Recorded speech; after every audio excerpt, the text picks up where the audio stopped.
Haleluya. Saudara kasih, shalom, selamat pagi.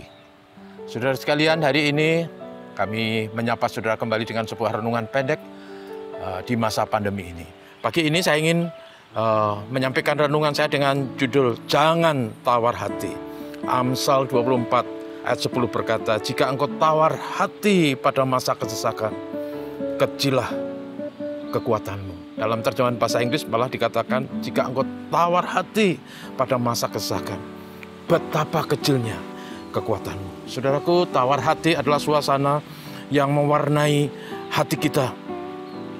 Suasana yang membuat kita takut, suasana yang membuat kita pesimis, dan menghilangkan keberanian, kesanggupan kita untuk menghadapi kesulitan. Kalau kita tawar hati, maka membuat kita susah, kekuatan kita menjadi kecil. Tawar hati atau dalam bahasa lain disebut gemetar, falter, adalah sebuah kesesakan yang sebuah suasana hati yang diwarnai oleh suasana gemetar karena ada kesesakan, ada kesulitan. Dan saya merasa kalau orang gemetar menghadapi kesulitan, dia sudah kalah sebelum berperang menghadapi kesulitan. Kalau saudara perhatikan para petinju yang akan bertanding, sebelum mereka berlaga, mereka harus mengukur badan, mengukur tinggi badan, menimbang berat badan. Dan biasanya mereka dipertemukan. Disitulah terjadi pertemuan yang diwarnai dengan teror. Ada tatapan mata yang garang, ada suasana yang membuat keder lawan dengan kata-kata, mungkin kata-kata yang kasar, kata-kata yang menghina dan meremehkan. Dan kalau orang melihat situasi itu, maka seorang petinju sesungguhnya tidak boleh gemetar. Diteror oleh calon lawan tidak boleh gemetar. Karena kalau dia gemetar, dia akan kalah sebelum pertandingan tinju dimulai. Karena itu benar kata firman Tuhan, kalau kita tawar hati menghadapi kesulitan, kecillah kekuatan kita. Saya ingat bahwa tawar hati itu adalah suasana psikologis yang mematikan semangat juang, yang akan menghilangkan keberanian dan menghancurkan optimisme kehidupan. Pada waktu Goliat, tentara Filistin menantang orang-orang Israel dalam barisan peperangan berhadapan-hadapan. Dan Goliat selalu keluar dari barisan dengan tinggi badan di atas rata-rata, dengan pedang yang besar, dengan perlengkapan perang yang lengkap. Dia menantang, menghina orang Israel. Dan semua tentara Israel itu ketakutan, termasuk Raja Israel yang bernama Saul. Pada suatu ketika, seorang penggembala namanya Daud disuruh bapaknya untuk mengunjungi saudaranya sedang di medan perang. Lalu dia ke sana. Pada waktu Daud sampai di sana, dia melihat Goliat tinggi besar dengan pedang yang berkilo-kiloan, yang besar dan panjang.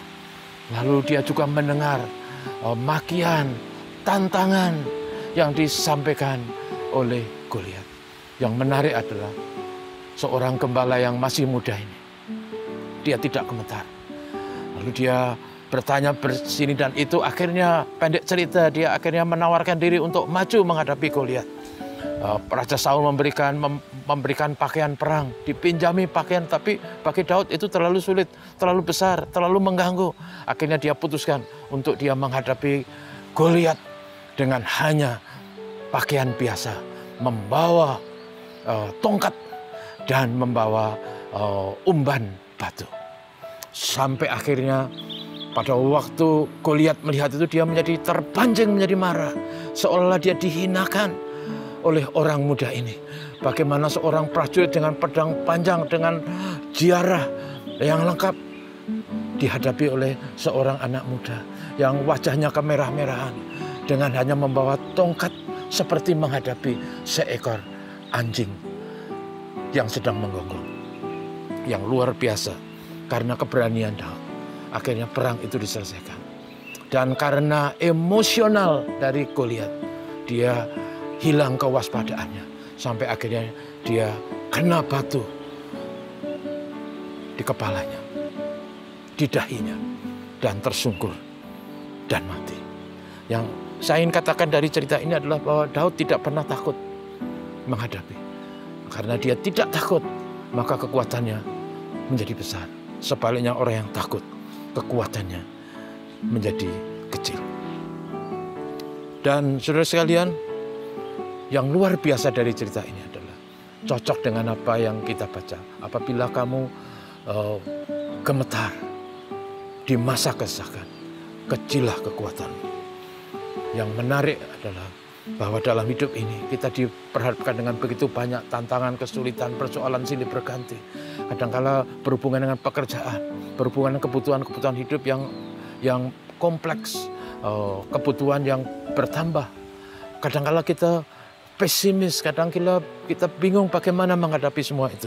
Tapi saya ingin mendorong saudara untuk tidak pernah tawar hati menghadapi kesulitan. Bahkan di masa pandemi ini juga banyak orang tawar hati, pesimis dengan kehidupan, pesimis dengan masa depan. Saudaraku, mari kita tidak pernah takut. Kita harus berani menghadapi masalah kehidupan dengan iman, tapi juga dengan percaya diri. Karena kalau kita takut, kita akan dikalahkan oleh kesulitan. Kita harus hidup dengan iman. Kita harus hidup dengan keberanian. Kita hidup harus bersandar, tapi sekaligus juga mewarnai hidup kita dengan kehati-hatian. Dengan hidup diwarnai dengan kalkulasi dan perhitungan.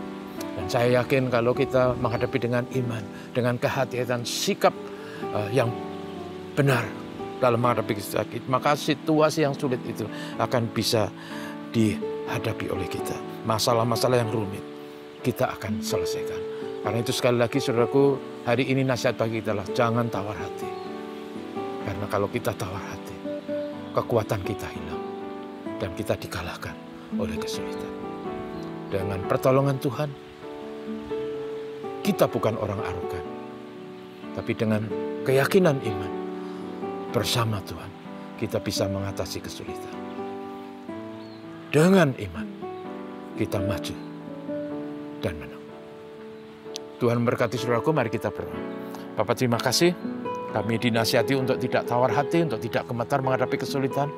Tantangan boleh ada, persoalan boleh datang, berbagai masalah kehidupan yang silih berganti kami hadapi. Tolonglah kami untuk kami percaya kepadamu. Tolonglah kami untuk kami tetap dengan semangat gairah, tidak takut, tidak gentar menghadapi kesulitan. Dan kami percaya sesuai dengan janji-Mu. Kami akan mendapat kekuatan baru. Pertolongan Tuhan memungkinkan kita, memungkinkan kami untuk menang terhadap kesulitan. Sekali lagi kami doakan bangsa ini diberkati. Sekali lagi kami doakan supaya COVID bisa diatasi. Adalah doa kami supaya seluruh bangsa ini mendukung pemerintah dengan menjunjung tinggi protokol kesehatan. Sehingga COVID segera berlalu. Inilah doa kami Tuhan Bapa Surgawi. Terima kasih. Haleluya. Amin. Saudaraku, selamat pagi. Tuhan memberkati.